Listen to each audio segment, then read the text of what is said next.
Welcome to humanities honour है। Please share, like and subscribe.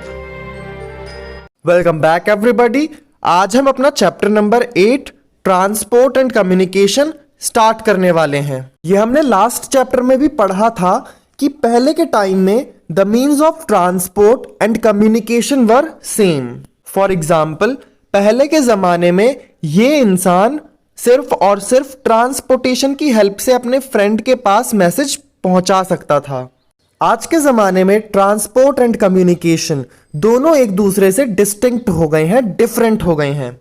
आज के टाइम में हम ट्रांसपोर्ट का इस्तेमाल अपने फ्रेंड के घर तक जाने के लिए करते हैं और आजकल कम्युनिकेशन करने के लिए नए नए डिवाइसेस आ गए हैं, जैसे मोबाइल फोन्स। आज के ज़माने में अपने फ्रेंड तक कोई इंपॉर्टेंट इंफॉर्मेशन देने के लिए हम व्हाट्सएप या इंस्टाग्राम का इस्तेमाल करते हैं। तो देखा तुमने, ट्रांसपोर्ट एंड कम्युनिकेशन दोनों आज के टाइम में डिफरेंट फंक्शन के लिए काम आते हैं। ह्यूमंस का high living standard and quality of life transport and communication के ऊपर डिपेंडेंट होता है। हाई लिविंग स्टैंडर्ड का मतलब होता है लग्जूरियस चीजें खरीदना, बहुत ही ज्यादा एक्सपेंसिव एंड ब्यूटीफुल थिंग्स खरीदना। एंड क्वालिटी ऑफ लाइफ का मतलब होता है कि तुम कितने खुश हो। हर एक रीजन का कोई ना कोई बहुत ही ज्यादा बेस्ट आइटम होता है जिसकी प्रोडक्शन के लिए वो रीजन बहुत फेमस होता है, जैसे ईरान का कारपेट। ट्रांसपोर्ट हमें काफी सारे लिंक्स प्रोवाइड करता है, व्हीकल्स प्रोवाइड करता है और इन्हीं लिंक्स एंड व्हीकल्स की वजह से ट्रेड हो पाता है। अब हम सेकंड पॉइंट से फोर्थ पॉइंट तक सारी की सारी चीजें एग्जाम्पल से समझेंगे। जैसे ये दो रीजन्स हैं, फॉर एग्जाम्पल जैसे ये ईरान है और यहाँ का कारपेट बहुत फेमस है।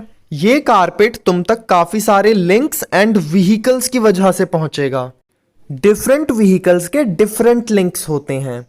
जैसे एरोप्लेन का लिंक होगा एयर रूट, शिप का लिंक होगा वाटर रूट, रोडवेज का लिंक होता है सड़क और रेलवेज का लिंक होता है रेल की पटरी।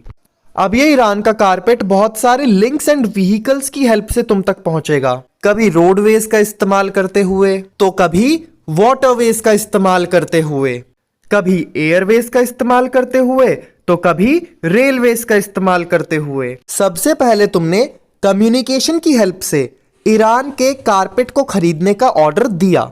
देखो, तुम्हारी क्वालिटी ऑफ लाइफ इंप्रूव हो गई, तुम बहुत ज्यादा खुश हो क्योंकि तुम्हें ईरान का कारपेट खरीदने के लिए ईरान नहीं जाना पड़ा, बल्कि तुमने मोबाइल फोन की हेल्प से ही ऑर्डर प्लेस कर दिया। अब ये कारपेट काफी सारे लिंक्स एंड व्हीकल्स की हेल्प से तुम तक पहुंचेगा। ये ईरान का कारपेट मिलते ही तुम्हारा स्टैंडर्ड ऑफ लिविंग इंप्रूव हो जाएगा और तुम्हारी क्वालिटी ऑफ लाइफ भी इंप्रूव होगी, बिकॉज ईरान का कारपेट मिलते ही तुम बहुत ज्यादा हैप्पी हो जाओगे कि यस, मेरे पास ईरान का कारपेट आ ही गया और पैसे भी ऑनलाइन भर दिए। और ये सब पॉसिबल हो पाया ट्रांसपोर्ट एंड कम्युनिकेशन की वजह से। आमतौर पर natural resources, economic activities and market, ये तीनों हमें एक प्लेस पर नहीं मिलते, बल्कि थोड़ी थोड़ी सी दूरी पर लोकेटेड होते हैं। फॉर एग्जाम्पल, जब भी तुम मार्केट से कॉटन के नए कपड़े खरीदने जाते हो तो उस टाइम तुम्हें कोई भी कॉटन टेक्सटाइल इंडस्ट्री देखने को नहीं मिलती है। और अगर तुम्हें दुकान के साइड में कॉटन टेक्सटाइल इंडस्ट्री मिल गई तो जरूरी नहीं है कि तुम्हें उसके साइड में कॉटन के फार्म्स देखने को मिलें। कॉटन को खेतों से कलेक्ट कर कर ट्रांसपोर्ट एंड कम्युनिकेशन की हेल्प से इंडस्ट्रीज में पहुंचाया जाता है। फिर इन इंडस्ट्रीज में कॉटन के कपड़े बनते हैं और इन कपड़ों को ट्रांसपोर्ट एंड कम्युनिकेशन की हेल्प से मार्केट में पहुंचाया जाता है। In short, transport and communication producer से कंज्यूमर के पास प्रोडक्ट को ट्रांसपोर्ट करने में हेल्प करते हैं। लास्ट चैप्टर में हमने टर्शरी एक्टिविटीज के 4 एग्जाम्पल पढ़े थे। Number 1 trade and commerce, number 2 transport, number 3 communication, number 4 services. Last chapter में हमने डिफरेंट टाइप की सर्विसेज पढ़कर खत्म किया था। For example high order service, low order service, professional services, personal services, etcetera etcetera. अब हम चैप्टर नंबर 8 में ट्रांसपोर्ट एंड कम्युनिकेशन के बारे में और डिटेल में पढ़ेंगे। और नेक्स्ट चैप्टर में चैप्टर नंबर 9 इंटरनेशनल ट्रेड में हम ट्रेड एंड कॉमर्स को और एक्सप्लोर करेंगे। हमारी फर्स्ट हेडिंग आती है ट्रांसपोर्ट। हमने लास्ट चैप्टर में पढ़ा था कि ट्रांसपोर्ट इज अ सर्विस जिसमें पीपल एंड गुड्स को कैरी किया जाता है from one place to another using humans, animals and vehicles. Humans के एग्जाम्पल होंगे ह्यूमन पोर्टर्स। ह्यूमन पोर्टर्स का मतलब होता है ऐसे ह्यूमंस जो कि गुड्स या पर्सन को कैरी करते हैं from one place to another. जैसे इस फर्स्ट पिक्चर में देखो, एक इंसान दूसरे इंसान को अपनी पीठ के ऊपर कैरी कर कर ले जा रहा है। सेकंड पिक्चर में ये इंसान एक ठेले को पुश कर रहा है। इस ठेले में वो किसी इंसान को या किसी गुड को कैरी कर सकता है। मेन चीज है कि ये इंसान अपनी फिजिकल पावर का इस्तेमाल करते हुए इस ठेले को पुश कर रहा है। एनिमल्स का एग्जाम्पल होगा बैलगाड़ी, घोड़ा गाड़ी, जिसमें एनिमल्स अपनी फिजिकल पावर का इस्तेमाल करते हुए कार्ट को खींचते हैं। एंड व्हीकल्स का एग्जाम्पल तो हम सब जानते हैं, एरोप्लेन, मोटर गाड़ी, truck, ship, railways. Transport is a organised industry because इसमें हमारे पास काफ़ी सारी ट्रांसपोर्ट आर्टरीज होती हैं। For example road, railway track, sea route, air route. Boats and ship के लिए एक रूट तैयार किया जाता है जिसको फॉलो कर कर ये ट्रांसपोर्ट करती हैं। ये रूट इतना जिगजैग इसीलिए है बिकॉज यहाँ पर कोई अंडर वाटर वॉल्केनो हो सकता है या कोई चट्टान हो सकती है जिससे शिप को खतरा होता है। तो इन सब खतरों से बचने के लिए ही शिप को एक रूट मैप दिया जाता है। सिमिलरली क्लाइमेट एंड वेदर को देखते हुए एयर ट्रांसपोर्ट का रूट बनाया जाता है ताकि कोई दुर्घटना ना हो। ट्रांसपोर्ट एक ऑर्गेनाइज्ड इंडस्ट्री इसीलिए भी है बिकॉज इसमें काफ़ी सारे व्हीकल्स होते हैं।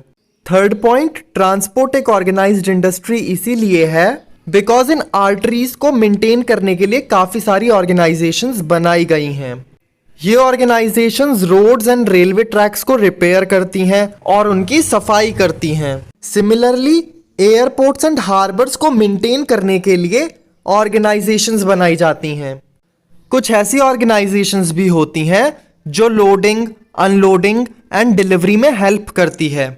जैसे कुछ लोग इस शिप के अंदर सामान को लोड करेंगे, उसके बाद कुछ लोग इस शिप को चलाकर दूसरे पोर्ट पर डिलीवर करेंगे और फिर इस दूसरे पोर्ट के कुछ लेबर इस शिप से सामान को अनलोड करेंगे। फिर इस सामान को किसी रेलगाड़ी या किसी ट्रक में लोड कर कर तुम्हारे रीजन में पहुंचाया जाएगा। उसके बाद डिलीवरी वाले साइकिल के ऊपर, मोटरसाइकिल के ऊपर, स्कूटी के ऊपर, ठेले के ऊपर बैठ बैठ कर आएंगे और तुम्हें तुम्हारा सामान दे देंगे। और इसीलिए एनसीईआरटी में लिखा गया है that these transport complement each other, मतलब ये ट्रांसपोर्ट एक दूसरे की हेल्प करते हैं। बिना शिप के इस कंट्री में वो सामान नहीं आता और बिना रेलगाड़ी या ट्रक के वो तुम्हारे रीजन तक नहीं पहुंचता और बिना रोडवेज के वो सामान तुम्हारे घर तक नहीं पहुंचता। सो अगर क्वेश्चन आए कि how transport is an organised industry, तो तुम्हें ये पॉइंट्स लिख कर आने हैं। ट्रांसपोर्ट की हेल्प से ह्यूमन इधर से उधर मूव कर सकता है। फॉर एग्जाम्पल, हमें गांव जाने के लिए, स्कूल जाने के लिए, हॉस्पिटल जाने के लिए, ऑफिस जाने के लिए ट्रांसपोर्ट की ज़रूरत पड़ती है। डिफेंस पर्पस के लिए भी हर एक नेशन के पास काफ़ी सारे मोड ऑफ ट्रांसपोर्टेशन होते हैं। For example tanks and fighting jets. Transport की वजह से कम्युनिकेशन एंड यूनिटी भी बढ़ती है। फॉर एग्जाम्पल जैसे इस रीजन में क्लाउड बर्स्ट हो गया और यहाँ पर फ्लड आ गई, फिर सैटेलाइट यहाँ की इमेजेस गवर्नमेंट को भेजेगी और गवर्नमेंट यहाँ फंसे लोगों को बचाने के लिए हेलीकॉप्टर्स का इस्तेमाल करेगी। तो देखा तुमने कैसे ट्रांसपोर्ट ने कॉपरेशन एंड यूनिटी को प्रमोट किया। हमारा नेक्स्ट टॉपिक है ट्रांसपोर्ट नेटवर्क। नाउ सपोज करो कि ये कंट्रीज हैं और इन कंट्रीज में ये नोड्स हैं और हमें पता है कि दो नोड्स को ज्वाइन करता है लिंक। जब ये लिंक्स नोड्स को ज्वाइन करेंगे तो उससे एक पैटर्न बनेगा और इसी पैटर्न को हम कहते हैं ट्रांसपोर्ट नेटवर्क, और यही इंग्लिश में लिखा गया है, nodes joined by links to form pattern. अब हमारा नेक्स्ट टॉपिक आता है मोड्स ऑफ ट्रांसपोर्टेशन। 3 तरह के मोड ऑफ ट्रांसपोर्टेशन होते हैं, land transport, water transport and air transport. Land transport में रोड्स, रेलवेज एंड पाइपलाइंस आती हैं। पाइपलाइंस में हम लिक्विड एंड गैसियस मटेरियल्स को ही ट्रांसपोर्ट कर सकते हैं।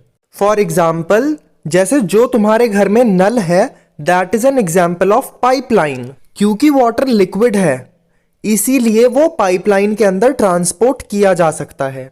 ये सारे modes of transportation inter regional and intra regional transport के लिए यूज किए जाते हैं। इंट्रा रीजनल ट्रांसपोर्ट का मतलब है एक ही रीजन में हम ट्रांसपोर्ट कर रहे हैं, और इंट्रा रीजनल का मतलब है कि हम इस रीजन से दूसरे रीजन में ट्रांसपोर्ट कर रहे हैं। इन सभी मोड्स ऑफ ट्रांसपोर्टेशन में हम पैसेंजर एंड फ्रीट को ट्रांसपोर्ट कर सकते हैं। फ्रीट का मतलब होता है सामान, गुड्स। बट पाइपलाइन एक एक्सेप्शन है। पाइपलाइंस में हम पैसेंजर्स को ट्रांसपोर्ट नहीं कर सकते हैं। पाइपलाइंस की हेल्प से सिर्फ लिक्विफाइड एंड गैसियस फ्रीट को ही ट्रांसपोर्ट किया जा सकता है।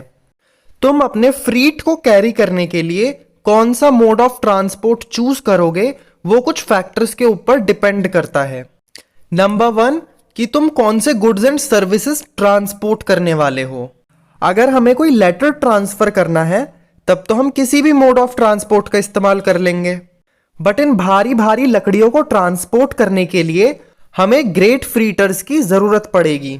ग्रेट फ्रीटर्स ऐसे व्हीकल होते हैं जिसमें हम बल्कि गुड्स को लार्ज क्वांटिटी में ट्रांसपोर्ट कर सकते हैं। फॉर एग्जाम्पल, हम ट्रक्स में, शिप्स में और रेलवेज में कितना बल्कि मटेरियल ट्रांसपोर्ट करते हैं। नेक्स्ट फैक्टर आता है कॉस्ट ऑफ ट्रांसपोर्ट।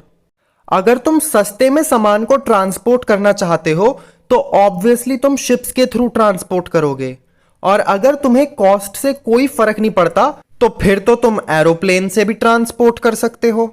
और थर्ड फैक्टर आता है मोड अवेलेबल। अगर तुम्हारे रीजन में सिर्फ और सिर्फ बस सर्विसेज अवेलेबल हैं तो तुम्हें तो अपना मटेरियल बस के थ्रू ही ट्रांसपोर्ट करना पड़ेगा। अब हमारा नेक्स्ट टॉपिक आता है लैंड ट्रांसपोर्ट। पहले के जमाने में ह्यूमंस वर द कैरियर्स। वो खुद अपने सामान को एक प्लेस से दूसरी प्लेस पर ले जाया करते थे। फॉर एग्जाम्पल, अगर इन्होंने कोई शिकार किया तो ये उस शिकार को अपने कंधे पर ट्रांसपोर्ट कर कर ले जाएंगे। एक और एग्जाम्पल लेते हैं। पहले के टाइम में नॉर्थ इंडिया में 4 आदमी मिलकर दुल्हन की डोली उठा के उसे ससुराल ले जाया करते थे। इस डोली में ये ब्राइड बैठी है और ये 4 ह्यूमंस जो इसकी डोली को उठा रहे हैं उन्हें हम कहारास कहते थे। वैसे जब मैं छोटा था ना तो मुझे यही लगता था कि जो मेरी बिब्बी हैं वो जब अपने ससुराल आई होंगी उस टाइम उन्होंने डोली का इस्तेमाल किया होगा। हमारे यहाँ पर दादी को बिब्बी कहा जाता है। एक दिन यूं ही आउट ऑफ क्यूरियोसिटी मैंने अपनी बिब्बी से पूछा कि जब आपकी विदाई हो रही थी तो आप दादा के घर किस चीज में बैठ कर आई थी, और उन्होंने कहा कि मैं तो बैलगाड़ी में बैठ कर आई हिग्गी। अब तुम लोग भी कमेंट बॉक्स में बताना कि तुम्हारी दादी किस चीज में बैठ के आई थी। व्हील्स के इन्वेंशन के बाद लोगों ने कार्ट वगैरह बनाई और फिर एनिमल्स को as a beast of burden की तरह इस्तेमाल करके कार्ट्स को पुल किया जाता था। बीस्ट का मतलब होता है एनिमल और बर्डन का मतलब होता है वेट। बीस्ट ऑफ बर्डन का मतलब हुआ एक ऐसा एनिमल जो कि हैवी मटेरियल को कैरी करने के काम आता है। फिर 18th सेंचुरी में स्टीम इंजन की इन्वेंशन होती है और 1825 मतलब 19th सेंचुरी में first public railway line open होती है। पब्लिक रेलवे लाइन का मतलब है एक ऐसी रेलवे लाइन जिसको कॉमन मैन इस्तेमाल करेगा। अब तुम लोग कंफ्यूज होगे कि 1825 19th सेंचुरी कैसे है, इसे तो 18th सेंचुरी होना चाहिए। तो देखो 1825 2 डिजिट से मिलकर बना है। नंबर 1 18, इसका मतलब है कि 18 सेंचुरीज बीत चुकी हैं और अभी 19th सेंचुरी चल रही है। और 25 का मतलब है कि 19th सेंचुरी को चालू हुए 25 ईयर्स हो चुके हैं। अब ये फर्स्ट पब्लिक रेलवे लाइन कहां से कहां तक चली थी, इसके लिए हमारे पास एक ट्रिक है। REDS, Reds. R से हो जाएगा रेलवे, E से हो जाएगा इंग्लैंड, D से हो जाएगा डार्लिंगटन और S से हो जाएगा स्टॉकटन। 1825 में इंग्लैंड में फर्स्ट पब्लिक रेलवे लाइन चालू हुई थी। ये रेलवे लाइन डार्लिंगटन से स्टॉकहोम तक जाती थी। इस ट्रिक को याद रखना, REDS, रेड्स। और जब रेलवेज यूएसए में पहुंची तो उन्होंने यूएसए का कॉन्टिनेंटल इंटीरियर ओपन कर दिया for commercial grain farming, mining and manufacturing. जैसे ये यूएसए का मैप है, यूएसए के इस वाले रीजन में commercial grain farming and mining होती है। यूएसए में रेलवे लाइन बनने के बाद commercial grain farming and mining के प्रोडक्ट्स को यूएसए के इंडस्ट्रियल रीजन में ले जाना आसान हो गया। ये यूएसए का इंडस्ट्रियल रीजन है। जो सामान यहाँ पर मैन्युफैक्चर होता था, रेलवेज की हेल्प से उसे कॉन्टिनेंट के इंटीरियर में ले जाना आसान हो गया। और इंटरनल कंबशन इंजन के इन्वेंशन के बाद रोड ट्रांसपोर्ट में रेवोल्यूशन आ गया। अब हमें कोई बैलगाड़ी या घोड़ा गाड़ी नहीं दिखती थी, बल्कि न्यू व्हीकल्स आ गए थे, जैसे मोटर कार एंड ट्रक। और इन न्यू व्हीकल्स को चलाने के लिए हमें एक अच्छी सड़क चाहिए थी, तो फिर रोड्स को कंस्ट्रक्ट किया गया और इस तरह से रोड की क्वालिटी भी इंप्रूव हो गई। देखो, दो टाइप के इंजन्स होते हैं, एक होता है एक्सटर्नल कंबशन इंजन और दूसरा होता है internal combustion engine. External combustion engine में फ्यूल को एक्सटर्नली जलाया जाता है। फॉर एग्जाम्पल, ये एक स्टीम इंजन है और इसमें एक इंसान कोल डालेगा, फिर इस कोल को जलाया जाएगा। इस कोल के जलने से ये वाटर वाले चैम्बर में पानी इवेपोरेट होगा और इस पानी का जो स्टीम है वो इस पिस्टन को पुश करेगा और इसके पुश होने से पहिया गोल गोल घूमता है और इस तरह से एक स्टीम इंजन काम करता है। स्टीम इंजन में coal is like a fuel और इस कोल को हम एक्सटर्नली जला रहे हैं। बट इंटरनल कंबशन इंजन में हमारे फ्यूल का कंबशन इंटरनली होता है। ट्रेन का इंजन बाहर था, लेकिन गाड़ी का इंजन गाड़ी के अंदर होता है और इसी इंजन में पेट्रोल या सीएनजी कंबस्ट होती रहती है और व्हील को रोटेट करती है। लैंड ट्रांसपोर्ट में रोपवेज, केबलवेज एंड पाइपलाइंस ये न्यू इन्वेंशंस हैं।